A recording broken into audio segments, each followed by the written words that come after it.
My name is Jake, and for the past 14 years, I've been married to Emily. We've built a life together, two kids, a house, stability. From the outside, everything seemed perfect. But recently, something felt off, like there was a shadow hanging over our marriage that I couldn't quite place. It wasn't anything big at first, just little things. For a while, I thought it was just the stress of life catching up to us, but then things started to change. It started one evening when I was waiting for Emily to get home from work. She'd always been reliable, home by 6, maybe a bit later if something was up. But this time, she didn't come back until almost 8. She apologized, said she'd stayed late at the office. It wasn't a big deal, but there was something in her eyes, something different. She was a little more distant than usual, like her mind was somewhere else.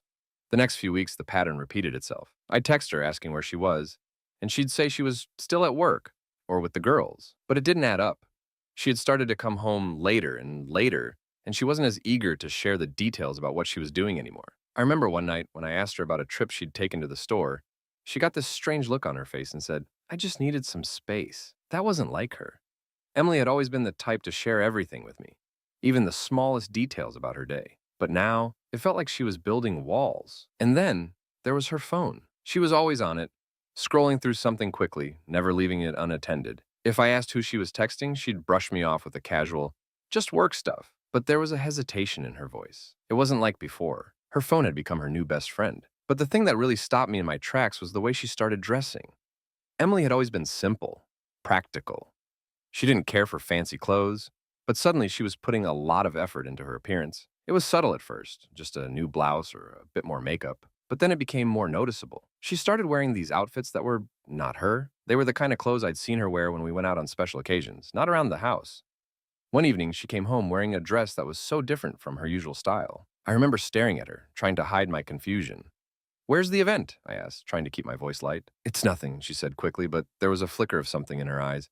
"I just thought I'd dress up a little today." I didn't push the question. I wanted to, but something told me it wouldn't make a difference. I didn't want to sound crazy, but this wasn't just about a new wardrobe. The next day, I found myself thinking about her more than usual. Why was she acting so different? Why was she keeping things from me? Why was she so secretive? I tried to tell myself it was just a phase, that I was being paranoid. Maybe I was. Maybe I was just overthinking things. But the feeling wouldn't go away. I didn't want to accuse her of anything. I wasn't that guy, the one who jumped to conclusions. But I couldn't shake the sense that something was slipping through my fingers, something I couldn't quite catch. And that was when I knew. I had to find out what was really going on. I didn't know how, but I had to know the truth. If it was nothing, I would apologize. But if I was right, I didn't even know what I'd do then. One thing was certain. I couldn't keep pretending everything was fine. It had been weeks since the first signs of doubt crept into my mind, and I couldn't stop myself from searching for answers. But I had never expected to stumble across something so blatant. One afternoon, I was at home, alone for the first time in days. Emily had gone out for groceries, and I decided to take a look at some old paperwork on the kitchen table. I wasn't expecting anything out of the ordinary, but then I noticed it, the unmistakable sound of a notification on her phone, sitting on the counter just a few feet away from me. I tried to ignore it at first, but my curiosity got the best of me. I couldn't help myself. I picked it up and saw the screen light up with a message. The contact name made my pulse race. Ryan. I hadn't even seen his number in her phone before. She'd mentioned a Ryan in passing, but I always thought he was just a colleague. This time, it was different. The message wasn't just a simple text. No, this was far more personal. The words jumped out at me. "Can't wait to see you tonight. It's been way too long." My heart sank. I felt like the world shifted under my feet. My mind tried to rationalize it. Maybe it was just a friendly message, right? But something deep inside told me I was wrong. I wasn't naive. This wasn't just a colleague. I put the phone back quickly, but my hands were shaking. I told myself to stay calm, that I could just ask her when she got back. But I couldn't ignore the dread that was starting to creep into my thoughts. I walked away from the kitchen, trying to steady my breathing, but my mind was already racing. What had I been missing all this time? How many times had she come home late? How many times had she been on the phone with him? I started replaying everything in my head, and the pieces clicked into place. The late nights, the secrets, the distance. I sat down on the couch, trying to think it through. If this was true, if she was cheating, if Ryan was the man she had been seeing, what was I supposed to do? Confront her? But would she admit it? Could I trust anything she said? Every part of me wanted to storm over there and demand the truth, but something inside told me that would solve nothing. I wasn't just going to walk into this blindly, make a scene, and let my emotions rule me. No, I needed to know everything. I needed more than a text. I needed proof, something solid that wouldn't leave room for doubt. But I couldn't do this alone. I had to talk to someone, to let off the weight building up inside me. I couldn't just keep it all bottled up. I had to figure out what to do next. I thought of Mark. He was always the one I turned to when I needed advice. He wasn't the type to sugarcoat things, and I knew he'd give me an honest opinion. Maybe he'd help me see things more clearly. And before you hear what happened next, don't forget to like and subscribe. It's very important to us. Thank you. After seeing those messages, I realized my suspicions had become a reality. But I couldn't just give in to my emotions. I had to act. But how? Inside, I was filled with feelings, rage, anger, disappointment. I knew I couldn't just sit back and do nothing. My hand reached for the phone, and despite all my doubts, I dialed Mark's number. He was always the one who could listen to me and help me sort things out in any situation. The phone rang for a while before his calm voice came through. "Hey, what's going on?" Mark asked, instantly sensing something was wrong. I could feel him tense up. "I can't ignore this anymore," I said, trying to gather my thoughts. "I found messages with some guy. Not just messages. I saw that she promised to meet him. This is not just a friend, Mark. She's lying to me." There was a silence on the other end of the line that felt like eternity. Finally, Mark spoke, but his voice was cautious, thoughtful. "Are you sure this isn't a misunderstanding? Maybe you're overthinking it." His words were warm, but I knew he was doubting it too. Maybe he didn't want to believe it was true, but inside, I already knew this wasn't just a misunderstanding. I felt like I couldn't turn a blind eye to it. "This isn't a misunderstanding, Mark. This isn't just nothing. I saw the messages. I can't wait any longer," I said, feeling the pressure build up inside me. "What do I do now?" Mark was silent for a moment, his words carrying more weight than usual. "You need to find out everything, or you won't be able to move forward. You can't live with this uncertainty. You need to act." I tried to calm the storm inside me, but this conversation only amplified my anxiety. I knew I couldn't stop now. I needed answers. "What should I do next?" I asked. "You need to be careful, but you need to act. I know you want confirmation of her infidelity, and you need more than just hearsay. Maybe you should start by checking her laptop. Anything hidden might be on her computer. Look for old emails, messages, maybe files. It could shed light on everything." I listened to his words. I didn't want to believe I'd have to resort to these methods. But what choice did I have? I couldn't just sit here, not knowing anything. "You're right," I said, feeling the decision start to solidify. "I'll start with that. If I find something, I'll know what to do next." We talked a bit more, and after hanging up, I realized that now I had a plan. This was my first step. After my conversation with Mark, I realized that I needed to act, but cautiously. I couldn't just go after her without evidence. Everything had to be done discreetly. I grabbed a notebook and started jotting down everything I needed to find out and what steps I had to take. Each point seemed important. I knew I had to be a strategist, not just blindly pursue my goal. I started researching surveillance methods. I needed to figure out what tools were available and how they worked so I wouldn't get caught. Hours went by as I dove into my research. On some forums, I found a few stories from people who shared their ways of exposing cheating, and one user went into detail about how to set up a hidden camera. He explained how to do it without raising suspicion. I felt like this might be exactly what I needed. Later, on YouTube, I came across a review about GPS trackers. This was exactly the tool I needed to understand her routes. I knew that with this tracker, I could pinpoint where she was going and maybe catch her doing something important. But at that moment, I had to wait for the right opportunity. I couldn't just act impulsively.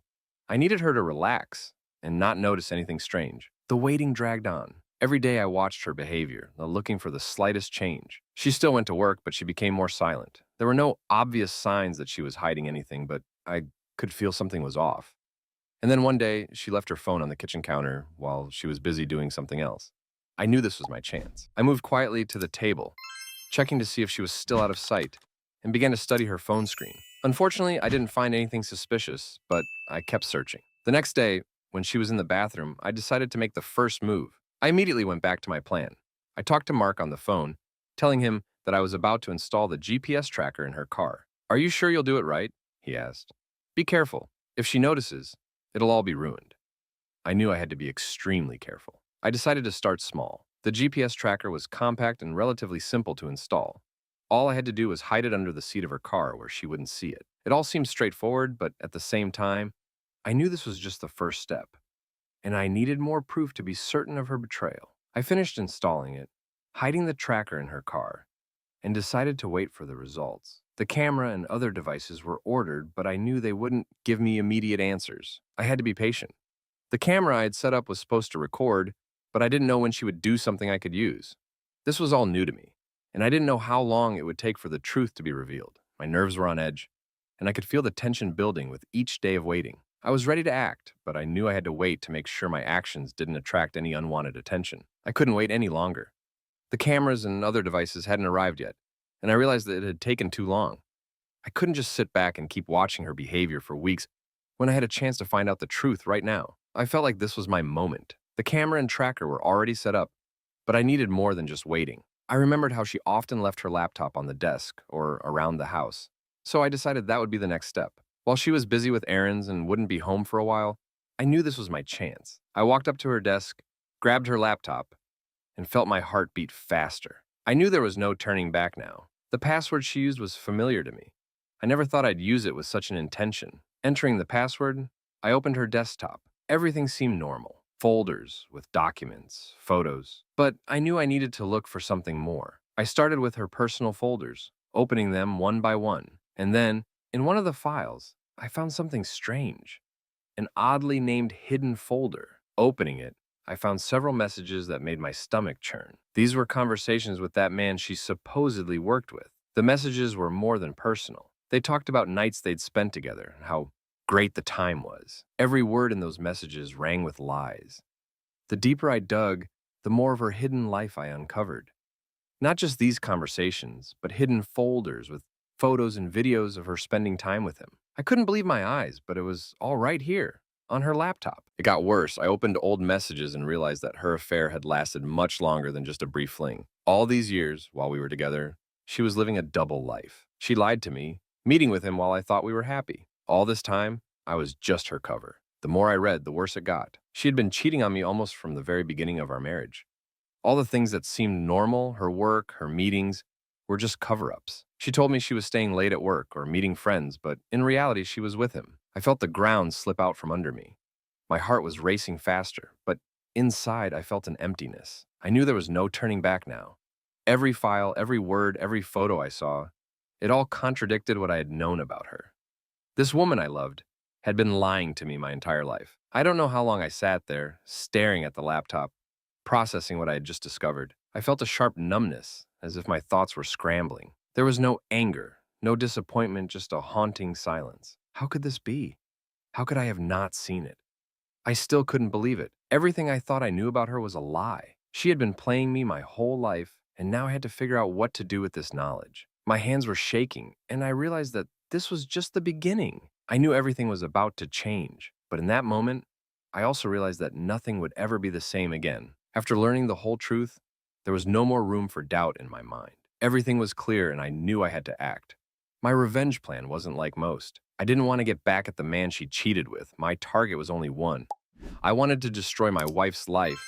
She didn't just betray me, she mocked me, lied to me, and built her life behind my back. Now, it was time for her to pay. I sat at my computer, planning every step of my plan.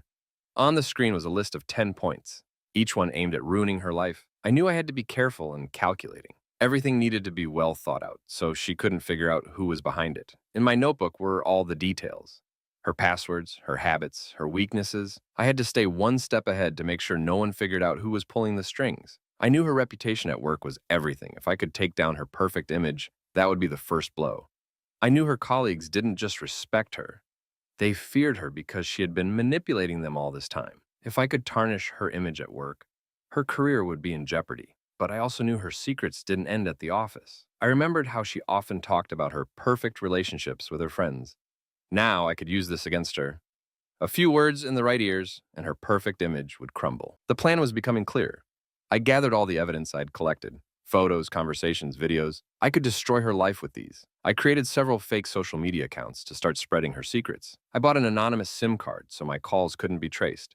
Every step required utmost caution. I cleared my browser history, deleted temporary files, and used a VPN to make sure no one could trace me. Everything had to be flawless. Now that everything was ready, I began to act. I sent an anonymous letter to her colleagues, detailing who she really was. In the letter, I attached screenshots of her conversations and photos that clearly showed her long-term affair. I knew this would make an impact. I could already see how her colleagues, who she had been so close to, would start seeing her differently. The first part of the plan was in motion, but that wasn't enough. I knew I needed more. I decided to send the photos and videos of her with her lover to her friends, ex-friends, even acquaintances. Let everyone know the truth. I sent the video of her cheating to a contact of mine who worked at a local news agency, asking him to publish it online. Let the whole town know the truth. When everything was set, I felt a strange calmness. I felt like a cold strategist, like a chess player making the final move. Every action I took brought her closer to her fall. It filled me with a strange satisfaction, but deep inside, I couldn't shake the pain. I knew these actions would change me. This wasn't just revenge, this was a catastrophe I was going to create. I knew that after these steps, there would be no turning back. My plan was in its final stages, and all I had to do now was wait. I thought about what would happen next, how her life would come crashing down. But I was ready. I closed my laptop, knowing that tomorrow it would all begin. She still didn't realize that her world would soon collapse, but soon she would understand what was coming for her. When everything was said, I watched as her world collapsed. It wasn't what I expected, but something inside me was calm. I knew that the deserved revenge wouldn't bring me joy. I wasn't doing it out of anger, but out of a sense of justice, to restore balance in my life. The first step I took was to reveal her true nature to her colleagues. I sent an anonymous letter to her office. In that letter, I described her betrayal, attaching photos and screenshots of her conversations with her lover. I knew this would be a precise blow to her career. She had always been proud of her flawless reputation, but now she had lost everything. At work, she became the subject of mockery. Many who once revered her now turned away. She was no longer the person everyone had respected. I knew her colleagues had feared her. That had been her strength, her manipulations. But now they had turned against her. Getting fired was inevitable, and that's exactly what happened. A few days after the letter was sent, she was fired. Her position was taken by someone else, and her resume was no longer taken seriously. But I didn't stop there. I went further. I sent everything I had gathered to her social circle. I messaged her friends and acquaintances. The rumors spread like wildfire. I knew her perfect life had always been a facade, hiding endless lies. Now everyone knew the truth. Her friends no longer wanted anything to do with her. I wasn't cruel. I just let the world see her for who she truly was. She was completely alone. She called me, but I didn't pick up. She tried to seek support from her parents, but they slammed the door in her face.